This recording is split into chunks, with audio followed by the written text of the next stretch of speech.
This is called the Osborne Firefinder. I believe it was designed back in the 30s. And it's still used almost in every lookout, all across the country.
Oh, you look beautiful. Thank you, Steve. Can you take a picture? Yeah.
There's the Kissing Rocks right there. See if I can get a better view of it.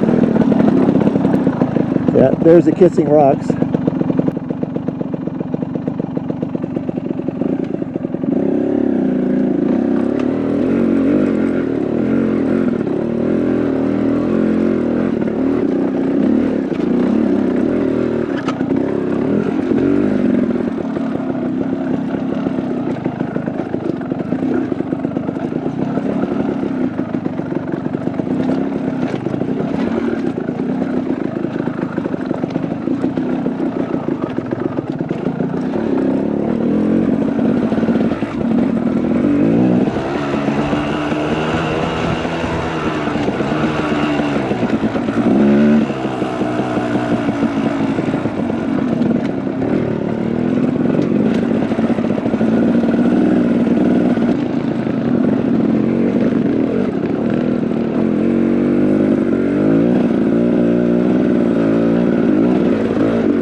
Well, I'm up here at Shuteye, and this is Richard. He's the fire lookout.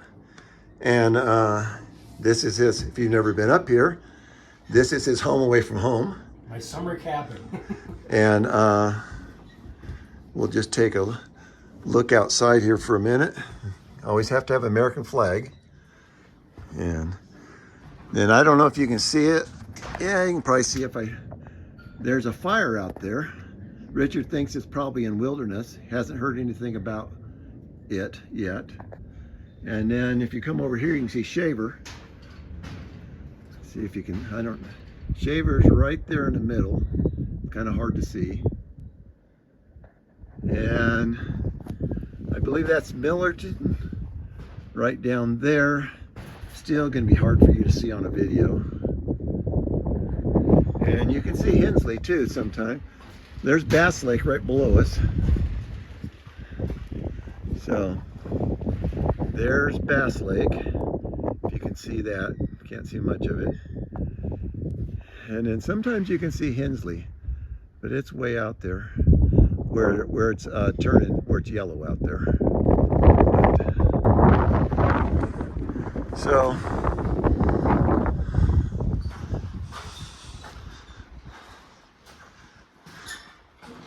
looking out toward Yosemite this way. These are the minarets. Right there's the minarets. If you've watched any of my videos, you've seen the minarets from the other side when we were at Mammoth. And then right there is Mammoth. That's Mammoth right there in the middle of the screen.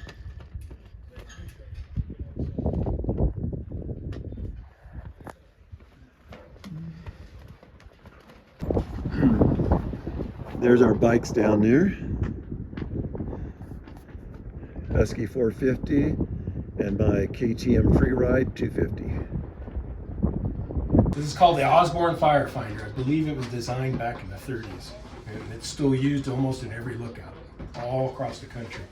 If I see a smoke, what I'll do is I'll line it up, I'll sight through here and down through the crosshairs, and then down here, all the way around. It's 360 degrees. It gives me my bearing or azimuth reading. And then from here, we're located right in the center, and 1 inch is 2 miles, so it goes out 20 miles. So I'll start writing down on here. I'll get my bearing first, then my distance from the tower out, and then I'll give a geographical location, and then I'll get on the radio and call dispatch. Give them the coordinates and where I think it is, give them a description of what the smoke's doing, how big it is, and what color the smoke is. Yeah. And then they'll send the nearest resources. And a lot of times they'll send Air Attack out of Fresno, out of the airport. Uh-huh. And then he'll do a recon, aerial recon of it. Now, you're kind of guessing That's the toughest, by the terrain. That's the toughest part. And it's good to know all the geographical features. And then you can kind of narrow it down. And then I'll get on a bigger map and I'll get a township range and a section. All these squares. Square miles, and they're all numbered sections. Yeah. So I'll get it down to a township range and then a section. I can usually get pretty close, but once they get aircraft up, they can fly right over a smoke, and if they hit a button or whatever, they can get a latitude, longitude, and they'll be almost right on it. Yeah. Well, most likely they'll see the smoke as they're coming anyway. And anytime we get a big lightning storm, especially up in the high country, they'll do an aerial reconnaissance. They'll fly the whole forest. So, when are you up here? From what time to what time? Usually my season goes from May to November. It depends a lot on how much snow we got during the winter. This year, I think I took the shutters down and opened June 12th, because we had quite a bit of snow last year. And then I kind of had to time it just right, in the later part of the year. It's either late October, early November. Once I get that first good storm, that kind of shuts down fire season. Yeah. So I got to time it just right so I don't get Stuck. snowed in. Yeah. And I put the shutters up and close it down for the winter. Yeah. So it's a 6-month deal. Do you know when this was first built? This was built in 57. 57. Now the original tower sat right on this rock here. Yeah. I believe it was built right around 1910. Okay. And then they tore that one down, or I've also been told that it burnt down, the original one. It was just a little wooden structure. Then they built a second tower that was the same dimensions of this, 14 by 14. And they built that in the 30s. So there's been 3 towers up here over the years. Yeah. And this is the only tower still active in this area without going over to, what is it? What's the one over by Jersey-Dale? Signal Peak. Signal Peak, is it still open? Yep. Buddy's on a day off, and he's been up there for, I think this is his 17th or 18th season that he's been up there. Yeah. So yeah, it's staffed. And then Mount Tom straight across. Okay. Last year they had the road was either washed out or there was tree after tree that fell. So he wasn't up there last year, but he's up there this year. Okay. So that's the 3 you can see from here. It's Mount Tom, Signal, and Shuteye. Okay. And then there's 2 down south that check in. There's Buck Rock that's further down south. I think it's actually on the Sequoia National Forest. Probably. But they see a lot of the Sierra, so they check in with our dispatch every morning. And then there's Delilah, which is kind of a little bit down in the lower country. Okay. And then there's Miami, which sits up above Nippawasi. And it's a volunteer tower, and there hasn't been anybody up there this year. Okay. I staffed it for the first 3 weeks when I came on in May until I could get up here. You say Miami because I'm familiar with Miami trails, but Right. Miami. it's in that area? Because I don't know of a tower in Yeah, Miami. Miami Mountain lookout Signal Peak is the only one I know. is west of 49. Oh, okay. So, and it just sits above Ahwahnee and Nippawasi. Okay, so it's on the other side of It's 49. on the other side of the highway. It's just near Miami Creek. Yeah. Okay. Yeah, that's why it's called Miami Mountain, and of course you have the Miami motorcycle trails. Yeah, okay. Okay, well, thank you, Richard, for You're welcome. letting us know about this stuff. And then he even has one of our Stewards brochures here. So.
Gonna get it fixed?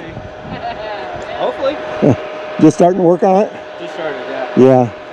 Yeah. Work the, Well, we talked to the fire lookout guy. He was telling me you guys are up here and yeah. come back sometime to fix it. Yep. It was funny. He was saying, we were talking about, I asked him, does anybody ever come up for help? He goes, no, but I'll see you.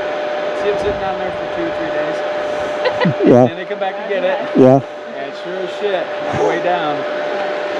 Group of Can-Amers that, so this is where it broke. Yeah.